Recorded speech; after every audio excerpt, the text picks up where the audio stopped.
అయ్యో ఈరోజు ఎంతమంది క్రైస్తవులు అండి చేతబడులు చేస్తాం? అయ్యో క్రైస్తవులు చేతబడులు ఏంటంటే నాకు అర్థం కాదు.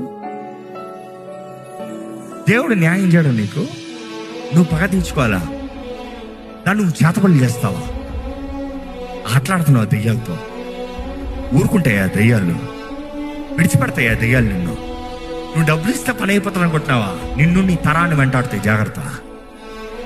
Which is very true. It's a strict warning. ఈరోజు ఒక రకాలు ఉన్నాయి చేతబడులు లేవని, ఇంకో రకాలు ఉన్నాయి. ఒకసారి వెళ్తే అప్పుడు అర్థమవుతుంది. There is foolishness. దెయ్యాలు లేవే అని ఒక రకాలు ఉన్నాయి. ఇగ్నోరెంట్. దెయ్యాలకు అలాంటి వారికి అంతే ఎప్పుడు బాధ ఉండవు. వాడు లేడన్న వాడు ఇప్పుడు వాడికి ఏం బాధ? నేను నీకు కనబడతలేదా? అయితే నేను దోచుకుని పోతనే ఉంటా, నేను చేసుకుని పోతనే ఉంటా, నాకే బాధ లేదు. Is never worried. అక్కడ అస్సలు డిస్టర్బెన్సే రాదు. ఎవరైతే వాడిని గుర్తెరిగి వాడిని తరుము